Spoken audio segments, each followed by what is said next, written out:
All right. I'd like to call to order the August 13th, 2020 Addison Township Zoning Board of Appeals to order. It is now 6:03. Had a little technical difficulty. So let's start with the Pledge of Allegiance. I'll stand. Pledge allegiance to the flag of the United States of America, to the republic for which it stands, one nation, under God, indivisible, with liberty and justice for all.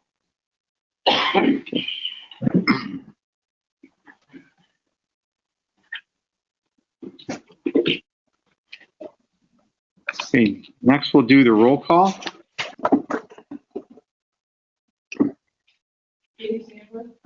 Here. Here. Here. Here. Here.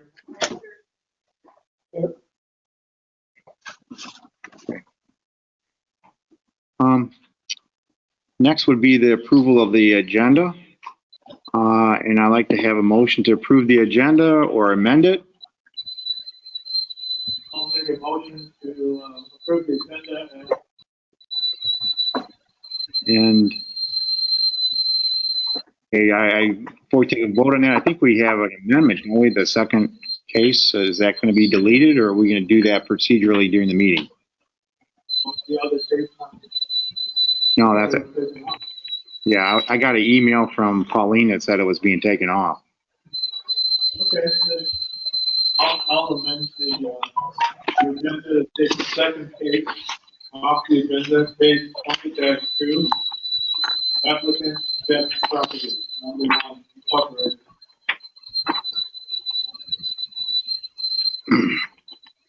We need a second to the amendment. Okay. I believe we need a roll call vote to amend the agenda. No? All in favor, say aye. Aye. Opposed? Okay. All right. Okay, next would be approval of the minutes from our July 9, 2020 meeting. I ask for a motion to approve the minutes.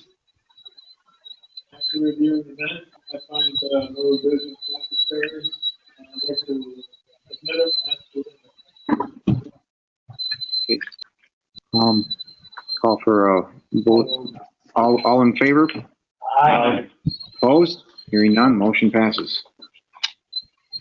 Okay. All right. Tonight's case is case 20-1. This is our deliberation meeting and vote on the application. Case number 20-1, applicant Paul and Laura Ubahar. Hope I said that, Paul. Sorry. Parcel address is 1950 Sears, Leonard, Michigan, 48367. Parcel number 0528251009. Parcel size is estimated at 11.3 acres. Zoning is suburban farms. Applicant seeks a dimensional variance from the Township of Addison Code of Ordinances, Appendix A, Article 4, 4.21.2b of the Addison Township Zoning Ordinance.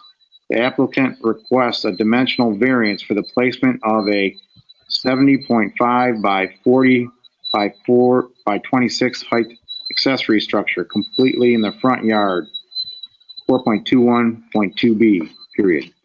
Article 4, Section 4.212b, accessory building in the A, R-E, S-E, and S-F districts. Unless specifically provided for otherwise, elsewhere in this ordinance, accessory buildings in the A, R-E, S-E, and S-F district shall be subject to the following regulations. B, an accessory building located in the R-E, S-E, or S-F district shall meet the minimum yard setback requirements of the district in which the accessory building or structure is located and shall not be located in the front yard. Okay. The public hearing was closed last month at our July 9th meeting, which Tonight, we're going to deliberate as a board, and the applicant makes some brief comments to the board about his application. So, Mr. Hubler, if you'd like to address the board about your variance request, do you have anything you want to add to your comments last month and any other things that you might bring to our attention? I had, yes, I had emailed Pauline a document that I had a homeowner sign here in the rocks. It included the location and architectural plans of the building, and there was no objections to it. I will say that as it relates to the homeowners association, there are 8 homeowners that comprise the homeowners association here. 4 of them gave their approval. I would be the 5th. The other 3 I wasn't able to get a hold of, to have them sign that document. The other thing would be that for those that came out here, you see that the location we would like to build the structure is naturally open. I believe we'd probably have to take down 1, maybe 2 trees to complete it. Other areas, if applicable, would need dozens of trees taken down. It's a very heavily wooded piece of property. There is no one other than myself, my wife, that would be able to see this structure once it's built. The neighbors can't see it. You can't see it from the road. So.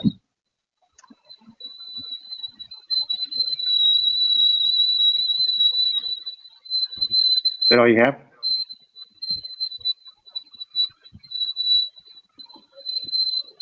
Mr. Hubler, can you hear me?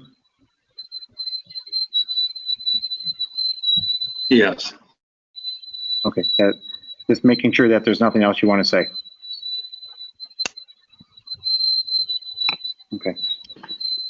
Okay, now it's a chance for the board members to make any comments or ask any further questions of the applicant. I'll start off. What I'm going to use for reference is our guidelines that we're supposed to use to come up with the decision. And I'd like to have these comments on the guidelines on the record as to where I'm going to base my decision.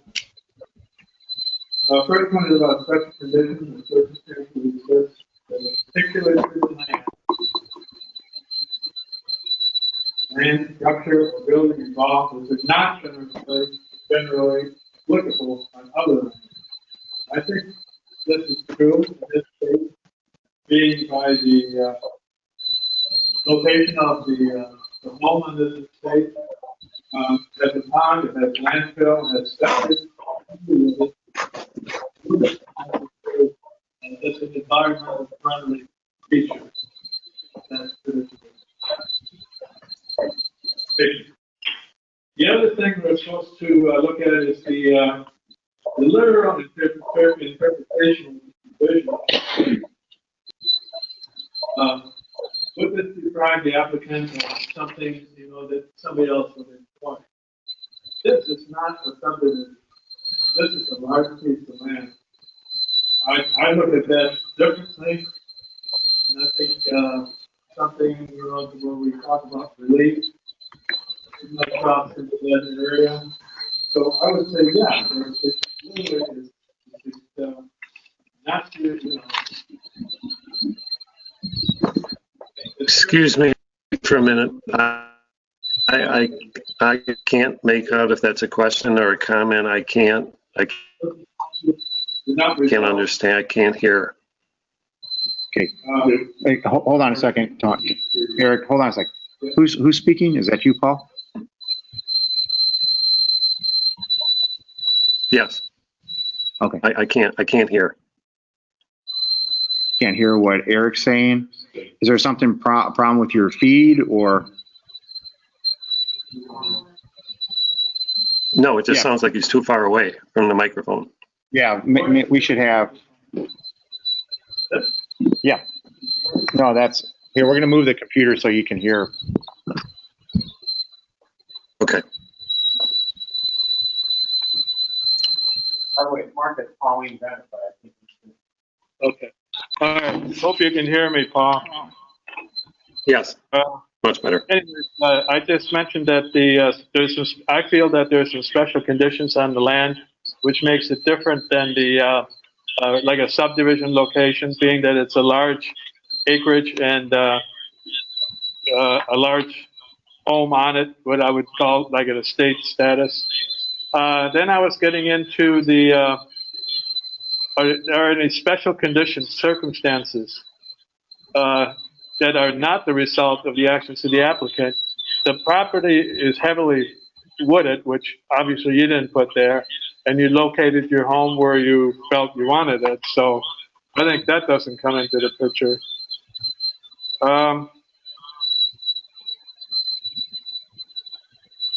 Now, the other thing that we're supposed to consider is granting the variance of something. Will it confer on the applicant any special privileges that other people would not enjoy?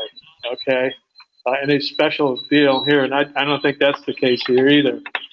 The thing that I'm really zeroing in on, one of our guidelines, that the Board of Appeals shall further make a finding that the granting or refusal of the granting will be in the harmony with the general purposes and the intent of the ordinances, and will not interest to the neighborhood. In other words, that, you know, the neighborhood here, I'd like to say, is the estate. It's not a subdivision. It's not a single lot. It's an estate that's heavily wooded, and the terrain is what it is. Then also, as far as the neighborhood being affected, it is not. The homeowners have submitted paperwork that they have no objections. This auxiliary structure or garage will not be seen from the north or the south, east, or west, the way it's located. So, also, to the north of the future site, there will never be any building development, because it goes to a wet area and a pond. So I think it's more or less, I use the word landlocked, that it really, there's no development that would infringe on. So those are the points that I'd like to make as my comments, and like to have that on the record. That's all I have at this time.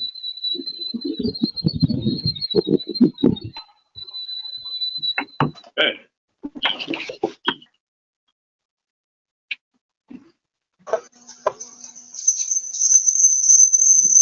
Yeah, I guess I'll go next because I disagree with Mr. Sen. The fact that this parcel is big enough to have that proposed structure placed in a location that does not require a variance to the ordinances is clear. As part of the application for Mr. Huber, he claimed there were soil tests in the back that they could not put the barn where he wanted it, where he wanted it. At the time of the last meeting, we had not seen any of those soil tests. And as far as I know right now, we still have no soil tests that support the claim. Is that right? Are they claim those? Which claim is it? This The lines of the I'm sorry, I can't hear. application. I was just saying, we describe the type of soil that was moved from the pond. So it says we originally wanted to build the house, but the soil test came back that no. It's those soil tests that I'm talking about that we have, so far as I know, have not seen.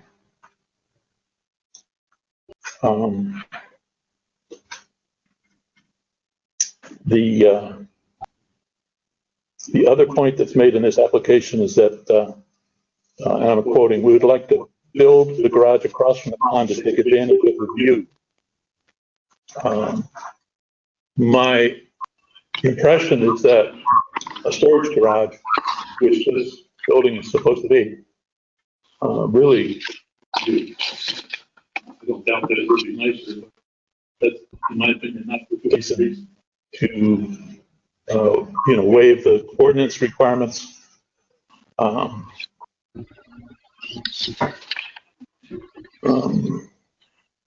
This property is zoned. This property is zoned suburban farms, even though it is 11 point something acres. I don't know that we can say that there will never be somebody who could see this barn. Except that at this moment, nobody could see the barn, perhaps, especially during the summer. But I don't know that that would be true forever. As to the email that was sent with the names of 4 people who have no issue with this proposed building, I don't know who these people are. It, in my opinion, at least, does not say. I'll double check it. That these people do not say that they are part of the homeowners association.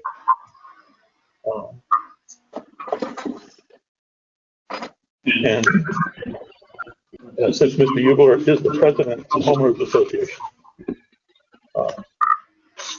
and had the ability to call a meeting of the homeowners association within 3 days, a special meeting, I don't think that this email meets the requirements of an approval, a formal approval from the homeowners association. Essentially, there's no practical difficulty for Mr. Hubler to build this exact building in a place on his property that does not require variance to the ordinance.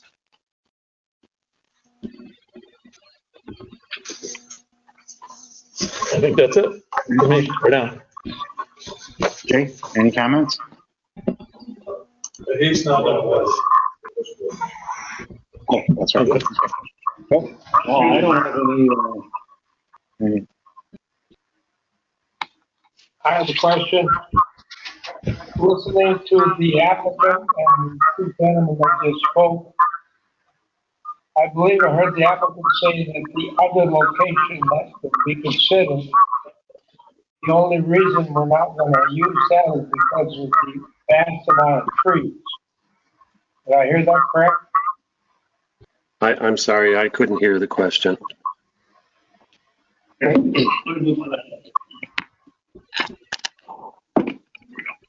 The applicant said that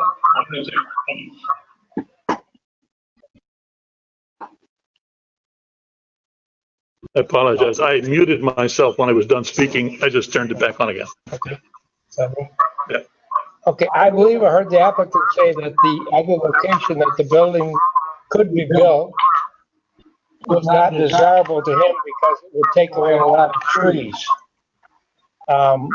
This Sidwell number is not short of trees by any means, and I believe that the number of trees that have to be taken down would not be detrimental to the property, so I'm not sure why he needs a variance if he can put it somewhere where just a bunch of trees have to be removed.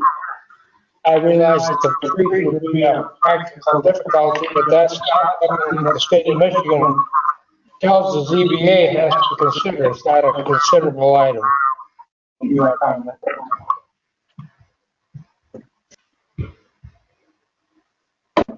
I have one more comment. Going back to what Mr. Speaker mentioned. Eric, can you,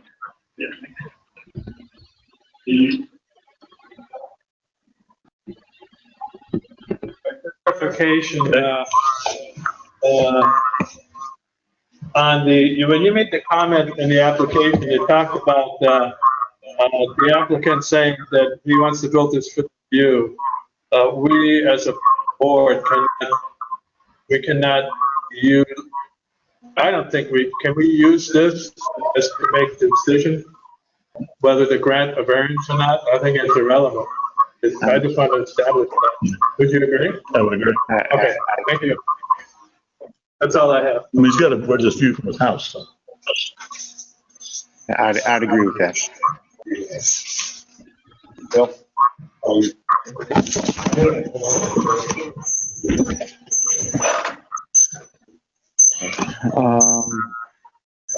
Any other comments by the board or questions of the applicant? Okay. Mr. Gubler, could you, do you want to respond to any of the comments that have been made? Frankly, I'm sorry, most of it, I could make some of it out, but not all of it. Could I, Chuck, can you hear? Can you hear okay? I don't think it's something on my end. Yes, I can hear okay, but the assumption is, and the visual is, that you're attempting to use one laptop for speakers. No, there's multiple. Well, there's feedback, and sometimes the volume is there, sometimes it goes away. There's a distortion when the laptop is moved, but for the most part, I'm hearing the comments. This is the first virtual meeting, correct? The ZBA, yes. Yes, so it'll be, it's a learning curve, yeah. But I agree, the audio is not as good as it could be. Okay. All right, as it relates to the comment that the people that signed the document that I put together are not part of the homeowners association, they all, there's two streets in here. One is Julianne Drive, the other is Cirrus Court. That's where those people live. They're part of the homeowners association. So I'm not quite clear on that assertion that you would think that they're not part of the homeowners association. I don't quite get that. As far as the, I mean, I can elaborate just a little. Based on the documents you provided to us for the about the homeowners association, there are officers who are appointed or elected to that board. I don't know who they are. and I'm the president. I'm the president of the homeowners association. Okay.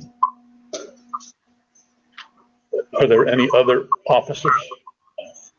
Liz DeFilippi, who is on the document, is an officer. But she did not sign as an officer of the homeowners association. Is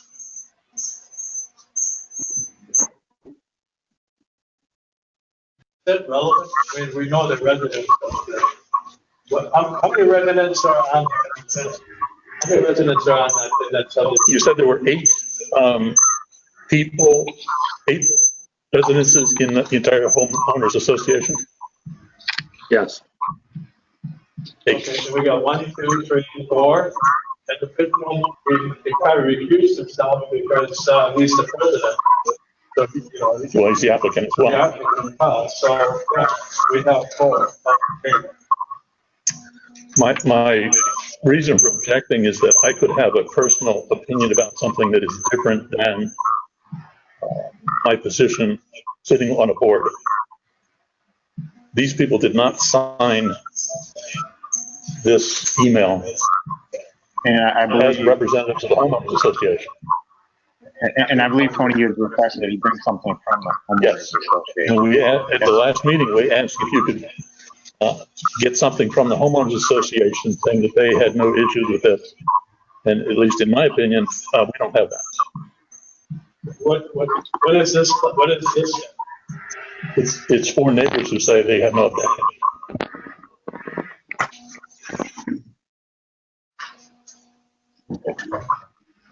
Again, you could have a different opinion as a person, as a neighbor, than you would as an officer of an association.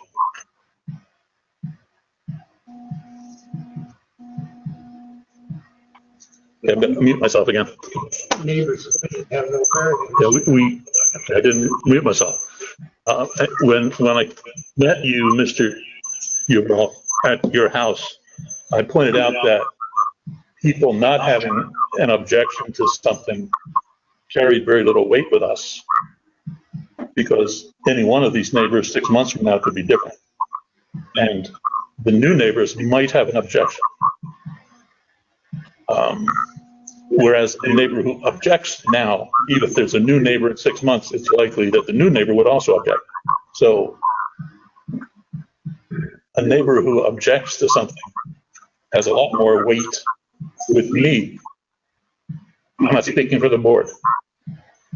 A neighbor who objects to something, that objection carries a lot more weight than a neighbor who says, okay. Because those neighbors may be gone in 6 months. And we did talk about that when I visited your property.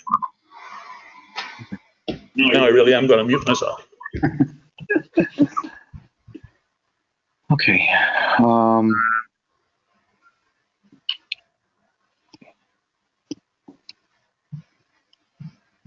So if there's no more comments, I guess I'm looking for a motion to grant or deny the variance, which should be factually supported from our record. And as in our minutes and our discussion tonight. I'll make a recommendation. Comments that have been on the record for one period of time, we should follow it. Okay. I'll second that motion. We need a roll call vote on the motion.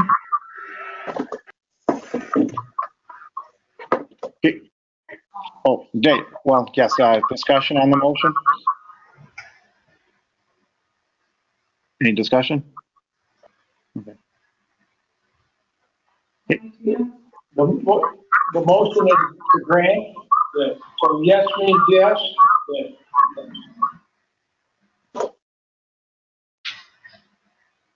Okay, my vote is no, because the building that's proposed can be built on this applicant's property without requiring a variance. It may not be his first choice, but this variance is not required for him to build the building, the exact building he wants to build. My vote is no. Yes. Yes. No. Well, I have to say that these applications are always tough for me because, you know, looking at the drawings, the maps, you know, it seems like it would be there should be a reason, or we should be able to grant it. But in the end, factually, I just can't. I find that the applicant could build it someplace else, so I have to vote no.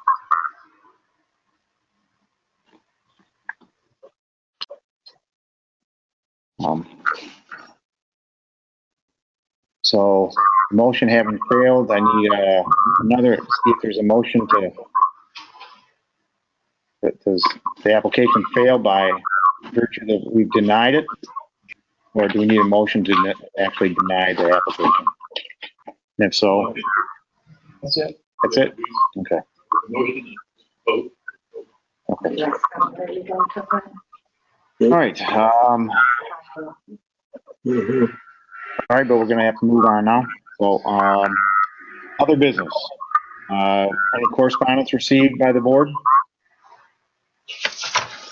Are we gonna dismiss that in case of? I believe they just withdrew it. She's not on the agenda. Yes. Yep. Okay. No correspondence received. Any board reports? Hearing nothing. Report of the Planning Commission liaison. Be me. Meeting last month, and big deal on the thing was application by the library. They didn't quite have their ducks in order, so there'll be some more meetings about that, and everything else is all quite status quo. Okay. Next on the agenda is public forum. This is where we listen to anybody, public who's joined this meeting, for any of their comments, and their comments are limited, I believe, to like 3 minutes.